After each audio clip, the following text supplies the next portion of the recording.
Welcome back. Today we're going to take a look at Faith and Fire, written by James Swallow. Now, James Swallow has not only written novels for the 40K universe, but he has also written novels for Stargate, Star Trek, Deus Ex, and many other sci-fi series. In addition, he has written scripts for audio dramas for multiple series, not only just 40K. And he has also done video game scripts for games such as Killzone 2, Enslaved, Odyssey to the West, and many other titles. Now, before we get started, I know my past reviews have been fairly vague when reviewing my books, and that's mainly to try to stay away from spoilers. But for now on, I'm going to try to be a little bit more descriptive. Still going to try to stay away from spoilers. That way you'll get a better understanding on whether or not this is a book that you might enjoy or not. With that said, let's dive right in. Faith and Fire is based off of the Sisters of Battle. Now, in case you don't know who the Sisters of Battle are, they're essentially the army for the church. It's a little bit more detailed than that, but when you get down to it, that's essentially what they are. And all the soldiers in this army are all women, hence the name Sisters of Battle. Now, the reason behind it's all women, as far as I know, I might get this wrong, so if you know the answer, go ahead and comment below and correct me. I don't mind. Essentially, the church wasn't allowed to have an army, but I think the exact wording was they may not have any man-at-arms. And the purpose of this was in case there was a corrupt priest or minister or somebody in the ecclesiarchy, he wouldn't have the power to cause any major trouble like a civil war. But seeing as how the Warhammer universe is a very dangerous place to live in, they still felt they needed some sort of protection. So, since they couldn't have any men-at-arms, they had women-at-arms. Hence, the Sisters of Battle. There's probably more to it than that, but I couldn't find any information on it. Now, this is the first book I've read that dealt with the Sisters of Battle.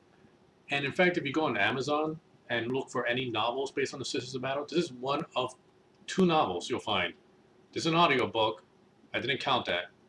But yeah, one of 2 novels you actually find on the Sisters of Battle. Apparently there was another older series based on them, but that's no longer in circulation and I couldn't find it. I'm not going to say the name, mainly because I cannot pronounce it. I know I was going to try to have this little really bad editing when I'm jumping back and forth to be my gimmick, but I'm worried now it's just going to be the fact that I can't pronounce half the names in any of the stories I read. It's going to be what I'm known for. But moving on, sorry, I got a little bit distracted there. The book revolves around a Celestine called Sister Maria. Now, Celestine is an elite soldier within the Sisters of Battle. And it starts off with her and her battle sisters, or is that battle sisters and her, escorting a very dangerous psyker to a specific planet so he could be judged. And thanks to Murphy's Law, things don't go exactly as planned. So she's charged with hunting down the psyker that escaped from her ship. And the story really revolves around Maria and one other character, Sister Verity. Yeah. Who's a hospitator. Sure. Who's essentially a medic. And there's other women you'll meet up with, such as other women in her squad, her canoness, which is essentially the leader of the specific covenant that Maria is part of. But as far as personality goes, they're fairly basic. Maria and Verity, they're the only ones they really try to flush out, and not too much of a great extent. In fact, if you ever read the Sisters of Battle Codex, if you don't know what that is, that's essentially their rulebook for the tabletop game. A lot of the sisters act as if they just came straight out of the Codex. Not much of a personality, just the description their squad was given inside the Codex. These are the kind of characters they are. The canoness is a lot like Maverick's boss from Lethal Weapon. If you've ever seen those movies, you know what I'm talking about. If you haven't seen those movies, it's essentially she's all fire and brimstone screaming at Maria for not following the rules. But essentially doesn't really do much to condemn her. And even Sister Verity, her character seems to be a little bit inconsistent. While she's not a warrior by trade, she's a medic. She heals people in the battlefield just so they can fight and die somewhere else. She keeps switching from being a very capable kind of character to a very incapable character. Some of the scenes it kind of makes sense, seeing as how she's not a fighter by trade, she's a medic. So when she gets into violent situations, she's not too sure how to handle it. But in other situations, she seems so very capable and she knows what she's doing. It's a little bit distracting when she gets into those kind of situations. As far as Maria goes, she's the kind of character that has complete blind faith in what she believes in. And she's a bit more consistent in that respect, to a point, where actually following that insane blind faith she has to her duty and to her faith, that it actually does end up getting her in trouble. And there is a point in which her duty ends up contradicting itself. In a way of she needs to follow her orders, but her orders will also contradict her mission. Which should she do? And she knows either way, something bad's going to happen. Whether it be to her or the planet as a whole. Now, enough on the heroes of the book. Let's talk about the villains a bit. The villains are pretty much stock villains.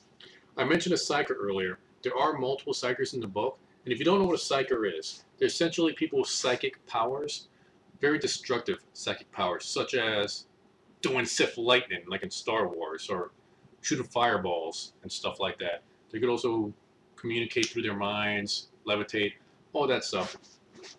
A lot of different things these psykers could do. What kind of bugged me about these psykers in this book, though, all, most, or any of them could do is just throw her on fire. That's it. There's a million other things you could have done with a psyker. All these guys could do is spit out fire. It's a bit disappointing because you have all this potential on all the different things you could do with these characters, but they're just limited to just being pyrotechnics, not pyrotechnics, pyrokinetics. And aside from those guys, there are other villains, such as, can't really get too much into this without leaving too many spoilers, but really, you're able to tell this guy's a villain on the same page he introduces himself.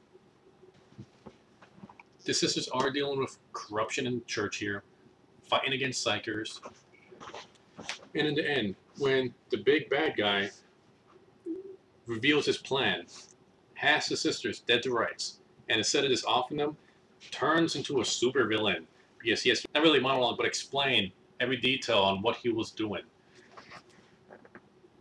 And of course, that gives the sisters a chance to fight back. You see what I mean by when I say they're kind of stereotypical stock villains? Because they do this kind of stuff. But they do try to do something with the main villain and try to make him seem somewhat sympathetic. Not really sympathetic, but understandable on why he did what he was doing. That he wasn't really evil. He was doing it for the greater good. And you see a lot of that kind of stuff in a lot of the Warhammer books. And at first I'm thinking, well, if he did accomplish this, it is possible he'll do a lot of good. But then I remember, this guy murdered millions of people. He tortured and enslaved thousands and thousands and thousands of people. There is no redemption for this guy. He's not a good person. And there is one tiny deus ex machina that kind of occurs. You could say that it does make sense based on what the sisters really believe in. I'm still calling BS. Now, although I have been nitpicking a lot and bashing the book, it's not that bad of a read. It's not a great book. It's not a bad book at all, though. As far as space sci-fi books go, it's not bad, which I will admit, he does do a pretty decent job of making the Sisters of Battle feel like they are the Sisters of Battle. Mainly because he copies stuff from the Codex, but they feel like they're a Sisters of Battle army. Now, being that this is one of the very few Sisters of Battle books you could get out there, and if you really want to read something based on the Sisters of Battle, it's an okay book. For someone looking for something really great and epic, such as most of the books in the Horus Heresy or the Gomps Ghost series, this will not match up to those. But if you get this book cheap, it's not a bad read. It doesn't do a bad job of starting off the series, though. There is another book, a Sisters of Battle book, that continues right after this, which I will be reviewing at a later date. It's not a bad read, but it should have been better. And that's my opinion. Take it for what it's worth.